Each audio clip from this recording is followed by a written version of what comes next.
के जिलवा बड़ा रंगीलवा सखियाना। हमारे गोरखपुर के जिलवा बड़ा रंगीलवा सखियाना। बड़ा रंगीलवा सखियाना, बड़ा रंगीलवा सखियाना। हमारे गोरखपुर के जिलवा बड़ा रंगीलवा सखियाना। बड़ा रंगीलवा सखियाना।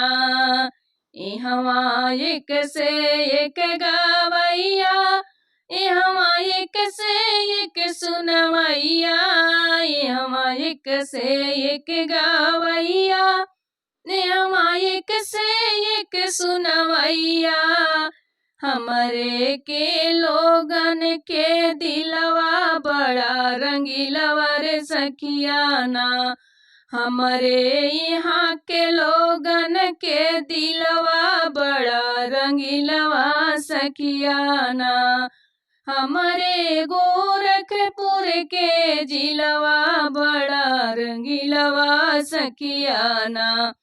हमरे गोरखपुर के जिलवा बड़ा रंगीनवा सखियाना।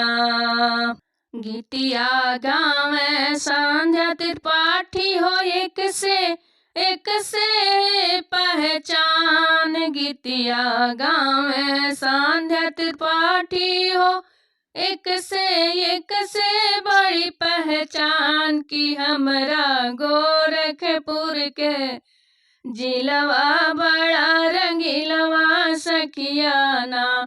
कि हमरा गोरखपुर के जिलवा बड़ा रंगीलवा सखियाना।